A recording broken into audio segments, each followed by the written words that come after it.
Mga kaibigan, nangangailangan ba kayo ng power station na maliit, magaang at pwedeng dalhin kahit saan? Ito na ang bagong labas ng Bluetti.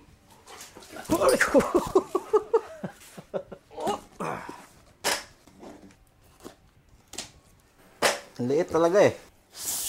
Ito na siya.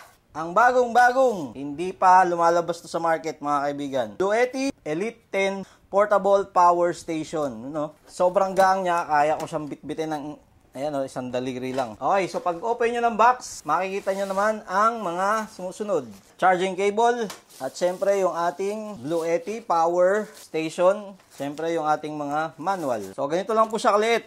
Para makita nyo kung gaano siya kaliit talaga, tinabi namin yung dati naming Bluetti AC180. So this Bluetti Elite 10 Power Station has a battery capacity of 128 Wh using LiFePO battery with 200 watt pure sine wave inverter, and it only weighs 3.75 pounds or 1.7 kilograms. And these are the dimensions.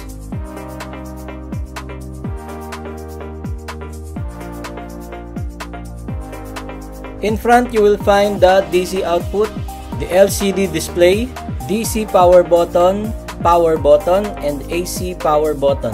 And at the bottom, we have two USB Type-C ports and two USB Type-A.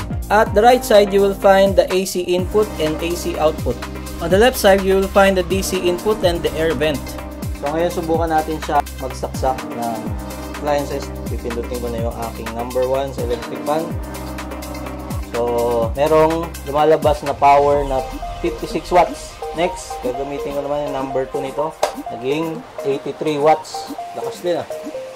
So, yung input naman na bago ron, naging 144. So, ibig sabihin, pag merong nakasaksak dito, diyadamihan din niya yung pagpasok ng watt.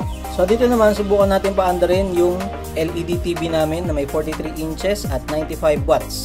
Ayan, nakita nyo, nakasaksak na siya. Nilipat namin sa YouTube at ayan, gumagana na. Ito yung aming camping sa Kampayapa. At dito naman, subukan natin paandarin yung aming LG inverter refrigerator na may 65 watts. Ay makikita nyo, nakatanggal na yung saksakan at susubukan natin isaksak sa ating Elite 10 Bluetti. Okay, makikita nyo, yun, maandar na siya, mga kaibigan, di ba? Galing. At bukod sa bahay, pwede nyo rin siyang gamitin sa labas. Katulad nito, nasa restaurant kayo at nabuhusan na ng baterya yung phone niyo. Kayang-kaya nyo dalhin yan sa loob ng restaurant. So habang inaantay nyo dumating ang inyong order at habang kumakain kayo, pwede kayong mag-charge. Or halimbawa nagpapagawa kayo ng sasakyan nyo at kailangan nyo mag-charge ng cellphone nyo.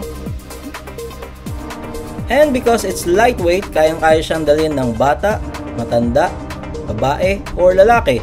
And because it's small, it can fit in tight spaces like under your car seat, motorcycle compartment, or even in your backpack and your go bag, especially during emergency like earthquake and flood. Also best for trekking and camping.